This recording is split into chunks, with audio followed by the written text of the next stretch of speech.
Essa história aconteceu há cerca de 10 anos. Eu cresci em uma casa pequena, onde, durante quase toda a minha infância, dividi um quarto com o meu irmão mais velho. 2 beliches em lados opostos da parede, 2 armários e nada além disso. Não havia espaço suficiente nem para uma mesa. Não era exatamente sufocante, mas também estava longe de ser confortável. Quando meu irmão partiu para a faculdade, não perdi tempo. Mudei sua cama para fora do quarto e assumi o espaço por completo. Com a permissão dele, claro. Finalmente eu estava numa idade em que ter uma mesa no quarto já era uma necessidade.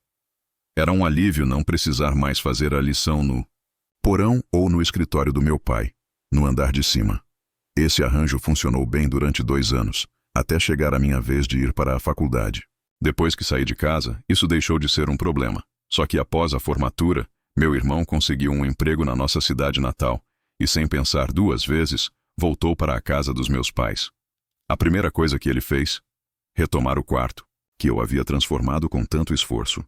Fiquei incomodado no início, mas meus pais lembraram que eu havia feito exatamente a mesma coisa quando ele partiu. Não havia como contestar. Aceitei a situação, mesmo de má vontade. Pouco tempo depois, eu também terminei a faculdade e arrumei um emprego na cidade. Então, acabei voltando a morar com eles, assim como meu irmão. O problema é que, dessa vez, não havia um quarto me esperando. O único espaço disponível era o pequeno quarto de hóspedes, no andar de cima. Metade do tamanho do quarto que eu tinha antes, mas era o que havia. Esse cômodo ficava ao lado do escritório do meu pai, e diferente dos outros estava localizado bem acima da garagem. Isso significava que toda vez que alguém apertava o controle para abrir a porta, o chão inteiro vibrava por uns 10 segundos, tempo suficiente para perceber cada barulho. O quarto tinha 2 janelas posicionadas em paredes diferentes, uma de frente para a garagem e a outra virada para a lateral da casa. Não era o melhor dos cenários, mas tinha o básico: privacidade e silêncio na maior parte do tempo. Foi lá que tudo aconteceu. Era uma noite de sexta-feira e eu estava sozinho em casa. Meu irmão tinha viajado para Baltimore a trabalho e meus pais passariam o fim de semana na casa de praia da família, como faziam sempre no verão. Eu havia chegado exausto do trabalho e não quis sair com amigos ou sequer pôr os pés para fora. Pedi comida, tomei banho e decidi descansar cedo. Já passava das 11h30 quando me deitei na cama, tentando relaxar lendo um livro. A casa inteira estava mergulhada num silêncio raro, até agradável, já que normalmente sempre havia gente circulando e barulho em cada canto. Foi então que escutei aquele som que eu conhecia bem demais. A porta da garagem começando a subir, seguida pela vibração familiar percorrendo o chão sob meus pés. Levei alguns segundos para processar. Ninguém da minha família deveria estar em casa. Meus pais tinham dito claramente que só voltariam no domingo à noite e meu irmão só estaria de volta no sábado à tarde. Quando a ficha caiu de vez, senti meu coração acelerar como se estivesse prestes a explodir. Num salto, saí da cama e corri até a janela virada para a garagem. Olhei para baixo, mas a escuridão era tão intensa que não consegui distinguir absolutamente nada. Consegui ver, mesmo na escuridão, que a porta da garagem estava completamente aberta. Não dava para ter certeza se havia um carro lá dentro ou quem poderia ter acionado o controle. Sem pensar 2 vezes, fui direto ao armário e procurei até encontrar um dos tacos de beisebol antigos que meus pais tinham guardado desde meus tempos de adolescente.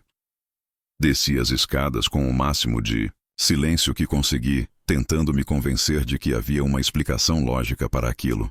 Talvez meus pais tivessem esquecido algo e voltado inesperadamente. Talvez os planos do meu irmão tivessem mudado. Ou quem sabe a porta tivesse falhado e aberto sozinha. Mas quando cheguei ao fim da escada, pronto para virar o corredor em direção à sala principal, ouvi vozes fracas. Vieram do lado oposto da casa, onde ficavam os quartos. Não conseguia distinguir as palavras, mas reconheci de imediato que eram pelo menos 2 pessoas conversando. Foi nesse momento que tive certeza. Alguém havia invadido nossa casa. Com as mãos trêmulas, tirei o celular do bolso e disquei 911. Sussurrei meu endereço e informei ao operador que havia um assalto em andamento. Ele pediu para eu permanecer, escondido, e não me expor de jeito nenhum. Mas dentro de mim, algo pulsava. Era como se uma força maior estivesse me empurrando para reagir. Eu não queria me encolher em um canto esperando. Eu precisava fazer alguma coisa. Ignorando completamente as instruções, comecei a rastejar pelo corredor, apertando o taco de beisebol com toda a força que conseguia. À medida que me aproximava do quarto dos meus pais, ouvi nitidamente o som de gavetas sendo abertas e objetos sendo revirados. Eles estavam procurando por algo valioso. Respirei fundo, sabendo que o que estava prestes a fazer era estupidez pura, mas incapaz de parar. Gritei o mais alto que pude e avancei porta adentro, com o taco erguido acima da cabeça. 2 homens estavam revirando o armário da minha mãe. Os 2 gritaram assustados ao me ver. Não esperavam que alguém estivesse em casa, muito menos alguém disposto a lutar. Isso me deu uma onda de confiança, mesmo sabendo que eu estava em clara desvantagem. Balancei o taco contra o mais próximo deles e acertei sua perna. Ele caiu de lado, gritando de dor. Me virei para o outro, mas antes que pudesse desferir outro golpe, ele avançou contra mim e me derrubou no chão com força. No mesmo instante percebi que esse sujeito era muito mais forte do que eu. Ele arrancou o taco das minhas mãos como se fosse nada e imediatamente colocou as mãos no meu pescoço, apertando com toda a força. A sensação de sufocamento foi brutal. Eu me debatia, arranhava suas mãos. Tentava empurrá-lo, mas era inútil. Então, pelo canto dos olhos, vi o primeiro homem rastejando em nossa direção. Havia algo em sua mão, parecia uma faca. Foi nesse instante que percebi o tamanho do erro que havia cometido. Tentar bancar o herói foi uma decisão que poderia custar minha vida. Acreditava de verdade que aqueles seriam meus últimos segundos. Meu coração disparava e só conseguia pensar em como minha mãe ficaria devastada ao receber a notícia. De repente, ao fundo, ouvi o som fraco de sirene se aproximando. Foi a última coisa que registrei antes de o segundo homem pegar o taco e desferir um golpe contra a minha cabeça. Tudo ficou escuro. O mundo simplesmente apagou. Quando recobrei a consciência, alguém me sacudia com cuidado. Quando abri os olhos, vi um policial ajoelhado ao meu lado, perguntando se eu estava bem. Ainda atordoado, demorei alguns segundos para entender onde estava e lembrar o que havia acontecido. Olhando em volta, percebi que a porta que conectava o quarto dos meus pais ao quintal estava escancarada. Os invasores tinham me apagado e fugido pelos fundos assim que ouviram as sirenes.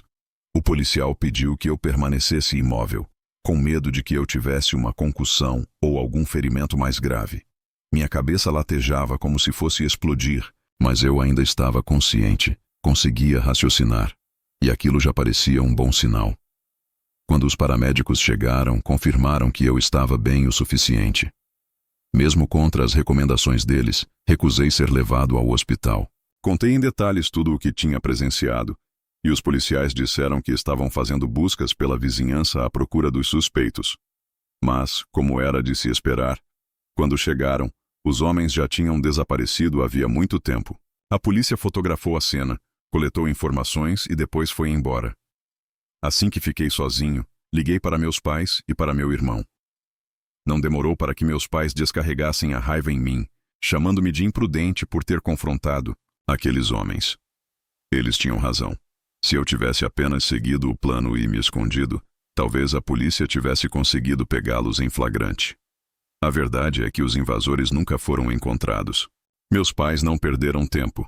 Instalaram câmeras, sensores de movimento, refletores, um sistema de segurança completo, logo que voltaram da casa de praia. Mas os dias seguintes ao ataque foram estranhos para mim. Algo não parava de martelar na minha cabeça.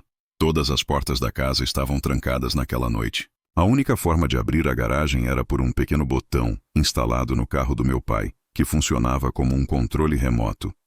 Era impossível que alguém tivesse encontrado aquilo por acaso. Quem entrou em nossa casa sabia exatamente o que estava fazendo, e o mais perturbador, eles também sabiam que meus pais estariam fora, que meu irmão estava viajando. Até aquele momento, eu nunca tinha me preocupado em trancar o carro quando ele ficava na entrada da garagem. E isso era outra informação que só alguém próximo poderia conhecer. Eu não moro mais naquela casa, mas até hoje meus pais não descobriram quem tentou invadir. Durante muito tempo, meu pai ficou paranoico, convencido de que alguém próximo à família estava envolvido. Não sei se iria tão longe nessa conclusão, mas sei de uma coisa. A vida muda de um jeito estranho. Depois que você realmente acredita que vai morrer, aquela sensação de vazio, de estar prestes a deixar de existir, ainda me persegue. Nada se compara. Isso aconteceu há cerca de 6 meses, e eu ainda me sinto abalado quando penso em como tudo parecia calculado. E pessoal, atualmente, voltei para minha cidade natal para ajudar a cuidar da minha mãe, que mora a 20 minutos de mim. Consegui alugar um duplex pequeno, perfeito para minha rotina, próximo o suficiente para socorrê-la quando preciso, mas distante o bastante para manter um pouco da minha independência. Minha mãe tem enfrentado alguns problemas de saúde. Nada grave, mas já sofreu algumas quedas dentro de casa. O problema é que ela é teimosa demais para aceitar ajuda. Tentei convencê-la a usar um daqueles sistemas médicos de alerta, mas ela insiste que não precisa e que eu só estou exagerando. Cuidar da minha mãe sempre foi uma fonte constante de estresse para mim. Ela vivia sozinha a maior parte do tempo, e eu nunca conseguia relaxar totalmente sabendo disso. Naquela noite em particular, eu estava apenas tentando descansar. Passava das 9 da noite e eu estava jogado no sofá, assistindo TV, quando o telefone tocou. O identificador de chamadas mostrava um número local que eu não conhecia. Como ainda era relativamente novo naquela cidade, achei que poderia ser importante e atendi. Do outro lado da linha, uma mulher se apresentou como enfermeira de um hospital da região. Disse que minha mãe tinha sido levada para lá depois de sofrer uma queda e bater a cabeça. Segundo ela, minha mãe estava consciente, mas havia pedido por mim, e eles precisavam que eu fosse ao hospital imediatamente. Meu coração afundou. Era exatamente o tipo de ligação que eu temia desde que tinha voltado para perto dela. Eu não questionei a legitimidade da chamada nem por um segundo. A mulher sabia o nome completo da minha mãe, o endereço dela, e até mencionou a cirurgia de quadril que ela havia feito meses atrás. Soltei o controle remoto no sofá, fiz uma prece silenciosa para manter a calma e saí apressado. Nem pensei em trancar a casa. Apenas peguei minhas chaves, fechei a porta atrás de mim e corri para o carro. O trajeto até o hospital pareceu interminável. Minha cabeça girava com cenários possíveis, e a maioria deles não era nada boa. Assim que cheguei ao pronto-socorro, fui direto até a recepção e expliquei que estava lá por causa da minha mãe. Dei o nome dela e contei sobre a ligação que havia recebido.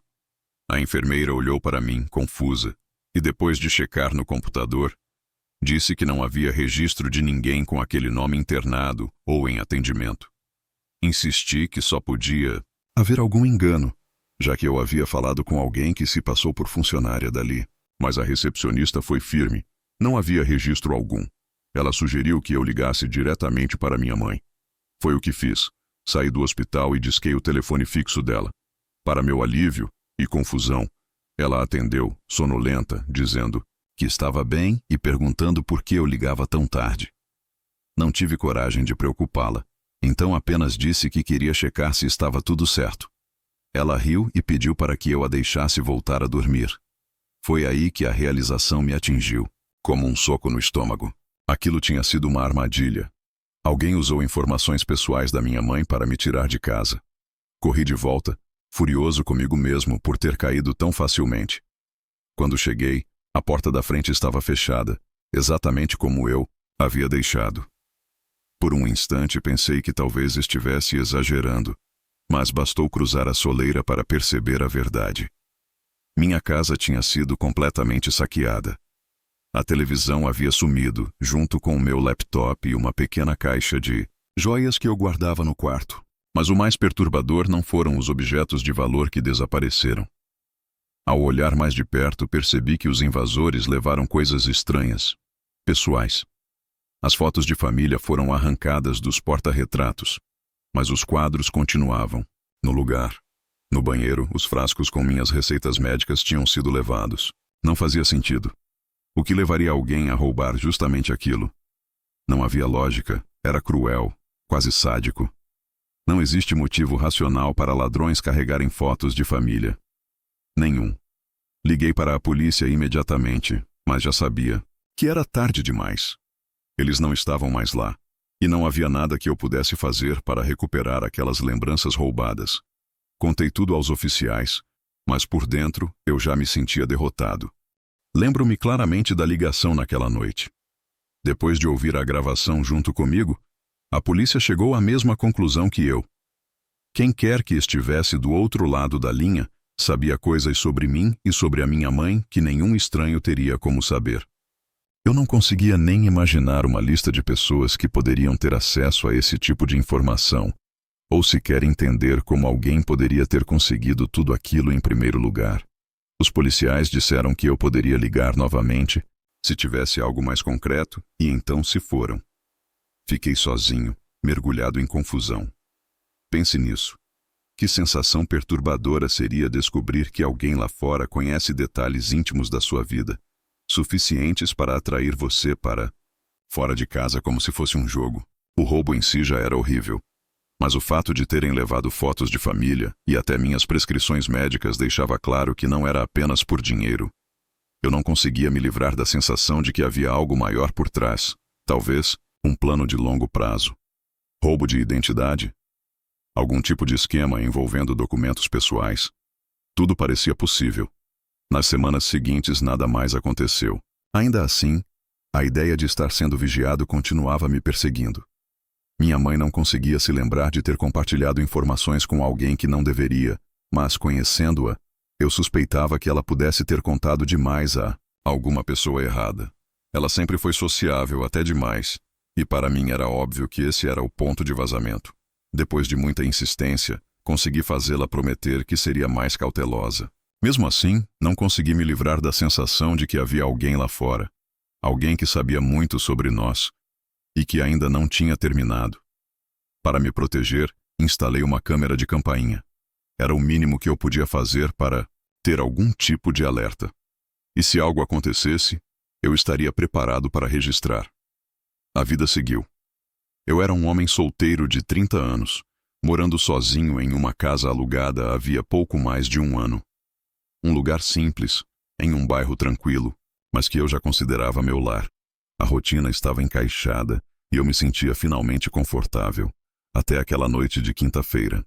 Eram quase 11 horas quando eu já me preparava para dormir. Foi quando ouvi batidas fortes na porta da frente.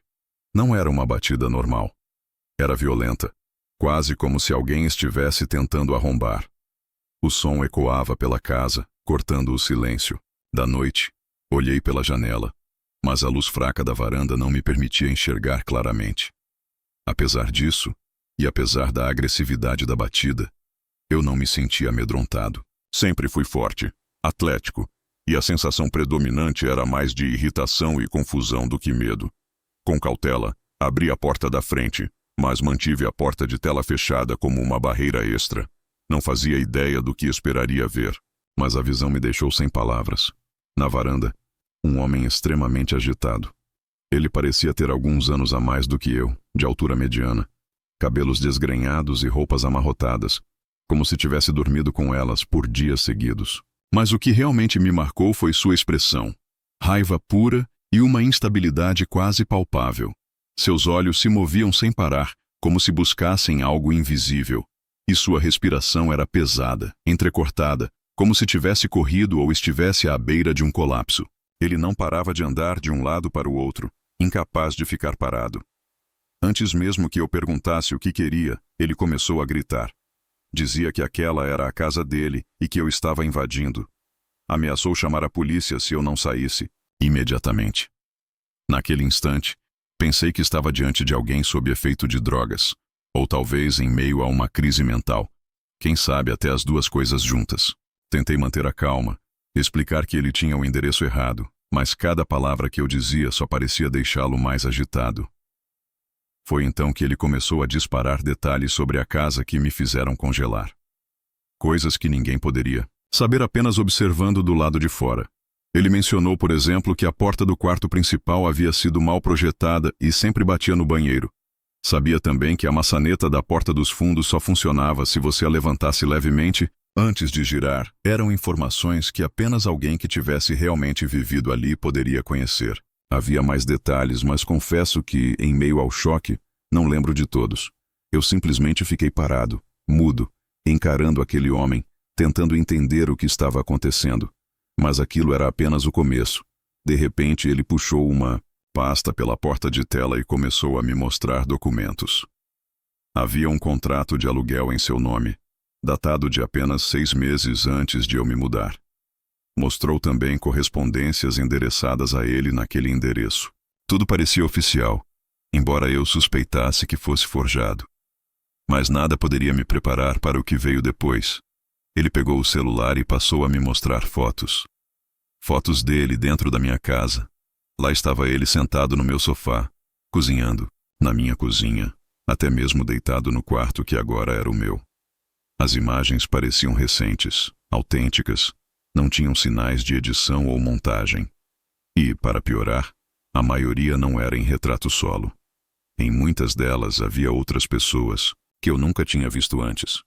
Ele me mostrou inclusive uma foto que afirmava ser do último 4 de julho.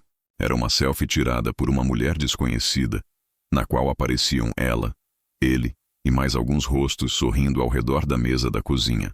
Ao lado, uma caixa de fogos de artifício completava a cena. Tudo parecia incrivelmente real. Foi nesse ponto que comecei a questionar a mim mesmo, minha memória, minha sanidade. Como ele poderia ter tudo aquilo se nunca morou aqui? Será que eu havia bloqueado alguma lembrança? Será que de alguma forma estava tendo um colapso mental? O mais perturbador era que eu tinha plena certeza de estar em casa naquele 4 de julho. Aquela noite estava viva em minha memória. Então, como aquelas fotos poderiam existir? Era tão surreal que só consegui dizer a ele que iria ligar para a polícia e deixar que resolvessem tudo. Não falei de forma agressiva. Eu simplesmente não via outra saída. No mesmo instante em que mencionei a polícia, o comportamento dele mudou. Ficou subitamente calmo e disse que esperaria do lado de fora, enquanto eu fazia a ligação. Em seguida, afastou-se da porta e desapareceu. Na escuridão da rua, esperei junto à janela, tentando ver para onde ele ia, mas não havia mais sinal dele. Quando a polícia chegou, 10 minutos depois, expliquei toda a situação, detalhando cada absurdo. Eles me disseram para entrar em contato com meu senhorio, a fim de rastrear os antigos inquilinos, e que talvez assim eu conseguisse respostas. Mostrei minha documentação provando que eu era o locatário atual, mas eles sequer quiseram verificar. Disseram que provavelmente o homem estava apenas tendo um surto mental e que eu deveria esquecer o episódio e seguir em frente. Depois, foram embora. Mas eu não conseguia simplesmente aceitar essa explicação. A questão permanecia. Como? Diabos. Aquele homem tinha tantas provas. Com a ajuda do meu senhorio, consegui enfim entrar em contato com os inquilinos anteriores. Meu senhorio não tinha a menor ideia de quem era aquele homem. Disse que jamais havia alugado a casa para alguém com aquela descrição e que, para ele, aquilo não fazia o menor sentido. Com a ajuda dele, consegui falar com os antigos inquilinos. Mas, para minha surpresa, eles também não faziam ideia de quem eu estava descrevendo. Garantiram que moraram sozinhos ali por 3 anos, antes de se mudarem, e nunca dividiram o espaço com ninguém parecido. Estavam tão confusos quanto eu diante da possibilidade de um estranho ter informações tão íntimas da casa, e ainda fotos aparentemente legítimas dele dentro dela. As 2 semanas seguintes foram um tormento. Eu vivia no limite, esperando a qualquer momento que algo voltasse a acontecer. Mas o tempo passou em silêncio, e comecei a me convencer de que talvez tivesse sido apenas algum tipo de farsa mal planejada. Tentar acreditar nisso era minha única forma de manter a sanidade. Mas essa esperança durou pouco. Numa noite voltei para casa depois de sair com alguns amigos e encontrei tudo completamente saqueado. Não era um roubo comum. Não haviam levado apenas os objetos de maior valor e saído correndo. Minha casa parecia ter sido virada de cabeça para baixo, como se alguém estivesse procurando por algo específico. Eu não fazia ideia do que. Mais estranho é que a maioria dos meus eletrônicos e objetos caros ainda estava lá. Nada havia sido levado. Mas cada cômodo estava destruído, cada gaveta revirada.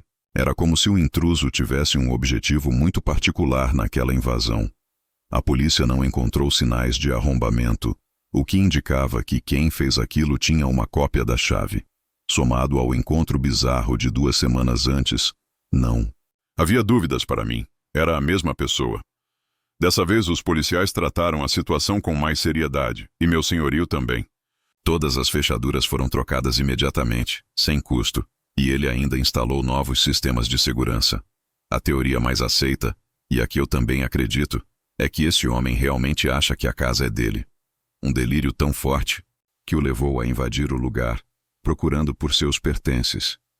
Isso já seria assustador o bastante por si só. Mas não explica as cópias da chave, nem os documentos, muito menos as fotos. Penso constantemente que deveria ter analisado melhor aquele contrato de aluguel falso que ele me mostrou. Talvez ali estivesse o nome dele, talvez alguma pista.